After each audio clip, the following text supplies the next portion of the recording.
The humours of nothingness.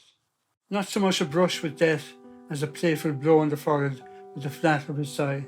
Not so much the sound of one hand as the muffled roar of enlightenment. Not so much the absence of light or the absence of darkness as the absence of absence. Not so much another life as a fourfold displacement into something new and strange, yourself again. So my name is Gerry Murphy. I'm a minor poet, unknown almost. Grew up here in Cork since I was a baby, even before. Having met Geraldine, we somehow or another got along. I decided to get between the sheets here. I was going to say, you could have said, I felt deeply and passionately in love. Yeah. No, you're never going to say that. Initially, people are going, you're coming in from way out left field, and they're going to be saying, this is not poetry, you know, and they're probably right. In fact, that was a review of one of my second collection. It was a fairly long review of the book, but he summed up by saying, this is not poetry. To say it is does not make it so. So we use that on the back cover in the next book then, just to say, like, you know, well, up yours. Student from UCC, he said, you're Gerry Murphy. And I said, yeah. And he said, you know, I just want to say I love that poem, Oedipus in Harlem. And I said, I've written others, you know. He said, no, just that. That's the one. Yo, motherfucker. And then there came a time when the apartment at the top of the house was free. And Gerry heard about it. I hadn't advertised, I hadn't done anything. Gerry said, I want to move in there. And I said, no, I tell you what, you can spend a morning in there. And if you want to, after that, you can move in. I suppose he was up there about 10 minutes. He came back down. He said, I'm not wasting my morning up there. He said, I want to rent. And that's how it started. It was almost a bit like archaeology, you know, unearthing all these memories and finding something you can actually use. And sometimes, you know, sometimes a poem is just something happens and you just describe it. Or it can be something you read, something you hear, something you steal. Something might set it off, you know, with fragrance, or you might see somebody who reminds you of somebody else and it brings back a particular moment. Rush hour. I know the pedestrian light is in your favour and you must go and go now. But I want to linger just a little longer in your embrace at the corner of Washington Street and South Main Street. I want to kiss each individual hair of your head from root to tip, while the lights change and change again, and the city grinds to a shuddering halt, and the sky tilts over to reveal teeming constellations, utterly silent, unbearably distant. And Gerry, being the person he is, you always know when Gerry is on the stairs because he will hum. He will never sneak down and surprise you. There'll be a hum of a song or something as he comes down the stairs, just to let people know. He is a very private person. Gerry is extremely private.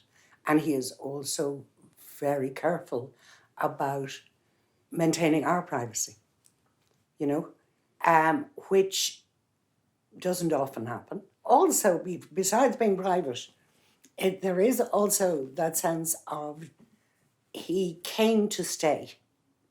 Now, 13 years on, he tells us that the only way he's going out is in an urn, which will probably be the first time he ever uses the oven upstairs. I mean, the first book was cancer of the tongue. It wasn't that serious. I know it sounds, you know, you say cancer. There's the one thing about the tongue, it affects your speech because, you know, S's and C's and T's are very kind of like, the serious one was the gallstones because I developed sepsis. Basically, they saved my life, you know.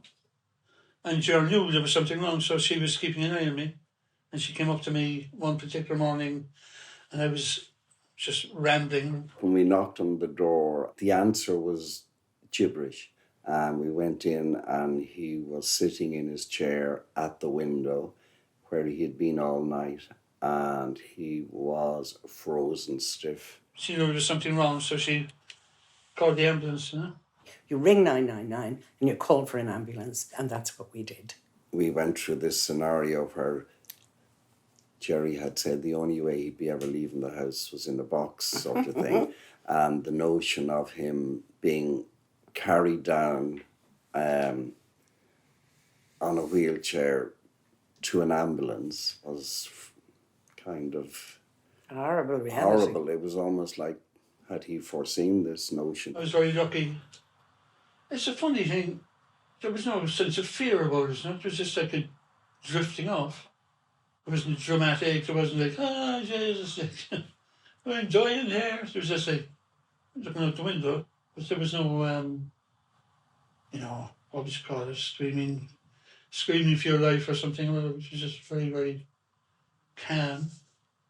I mean, for a few months afterwards, it kind of, I could go on like that, the person you are comes back. You're very sort of, you start filling out the parts of your life that you've always been, the sort of, the edges right out to the edge. Well, sorry, the original question was about the book of poetry that was devoted to us, which is all about his family. And we're very honoured, aren't we? We are indeed. We'll never tell him. People assume we're going to live forever. It does give you the impression, being creative is so very important. Like. I've been very lucky, actually, to have that sort of gift, wherever it came from, So it makes you appreciate the life you've led. If you just can imagine a world without music, art, poetry, just walking, going from work, home, eat, sleep, nothing. No, it should be so fucking great.